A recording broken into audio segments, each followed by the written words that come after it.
গৰু চোৰৰ যি কাহানী গোটেই অসমত ভাইৰেল হ'ব ধৰিলে তেতিয়াই আমাৰ মুখ্যমন্ত্ৰীয়ে দেখিলে যে বিজেপি আৰু তেওঁলোকৰ চৰকাৰৰ বিৰুদ্ধে যি হাৱা বলিছে এই হাৱা ৰখাবৰ বাবে তেওঁলোকে এভিকশ্যন আৰম্ভ কৰিলে। গৰু চোৰৰ যি কাহানী গোটেই অসমত ভাইৰেল হ'ব ধৰিলে তেতিয়াই আমাৰ মুখ্যমন্ত্ৰীয়ে দেখিলে যে বিজেপি আৰু তেওঁলোকৰ চৰকাৰৰ বিৰুদ্ধে যি হাৱা বলিছে এই হাৱা ৰখাবৰ বাবে তেওঁলোকে এভিকশ্যন আৰম্ভ কৰিলে। এই নলবাৰীৰ পৰা ওলাল গৰু চোৰ আৰু এই গৰু চোৰৰ যি কাহানী গোটেই অসমত ভাইৰেল হ'ব ধৰিলে তেতিয়াই আমাৰ মুখ্যমন্ত্ৰীয়ে দেখিলে যে বিজেপি আৰু তেওঁলোকৰ চৰকাৰৰ বিৰুদ্ধে যি হাৱা বলিছে এই হাৱা ৰখাবৰ বাবে তেওঁলোকে এভিকশ্যন আৰম্ভ কৰিলে। আজি এভিকশ্যন কৰাত কংগ্ৰেছ দলে কেতিয়াও বাধা নিদিয়ে, কিন্তু মাননীয় সুপ্ৰিম কোৰ্টৰ নিৰ্দেশ আছে যে এভিকশ্যন কৰাৰ আগতে কিছুমান নিয়ম আছে, সেই নিয়মবোৰ মানি চলিব লাগিব।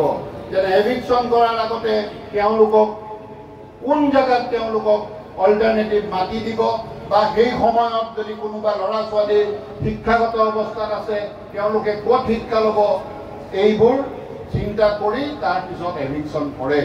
কিন্তু একমাত্ৰ নলবাৰীৰ তেওঁৰ আপোন মুখ্যমন্ত্ৰীৰ নিজৰ বাওঁ হাতৰ মানুহ নলবাৰীৰ মন্ত্ৰী বিধায়কৰ ৰক্ষা কৰিবলৈ গৈ হাজাৰ হাজাৰ লাখ লাখ মানুহক এভিকশ্যন কৰি এতিয়া হাৰাশাস্তিত পেলাইছে।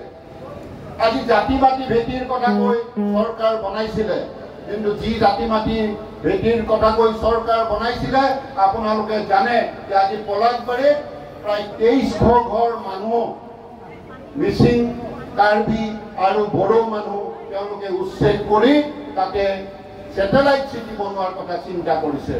আজি এসপ্তাহ হোৱা নাই বৰজাৰৰ কাষত এৰো চিটি বনাব গৈ 1000 ঘৰ মানুহক উচ্ছেদ কৰাৰ চেষ্টা কৰিছে।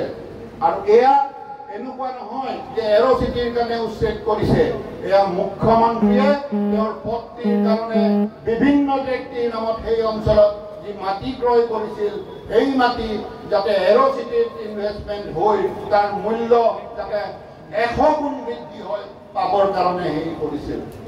আজি তেওঁ এভিকশ্যন কৰিছে, সাধাৰণ ৰাইজক তেওঁ জড়িত অৱস্থা কৰিছে, কিন্তু কাজিৰঙাত নিজে তেওঁৰ পৰিয়ালৰ মানুহে মাটি দখল কৰি ৰিজৰ্ট খুলিছে।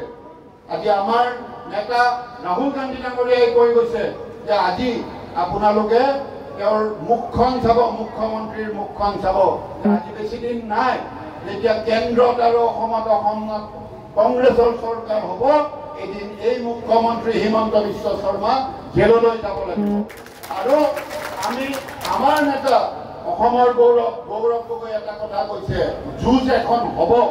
মই এই যুঁজ এখন হ'বৰ কথাটোত কৈছো যে তেওঁলোকে কৈ আছে যে ছেপ্টেম্বৰ মাহৰ 10 তাৰিখ আপোনালোকে কিজানি সকলোৱে শুনিছে, ছেপ্টেম্বৰৰ 10 তাৰিখ কৈ আমাক কংগ্ৰেছ দলৰ কৰ্মীসকলক দুৰ্বল কৰিব চেষ্টা কৰে।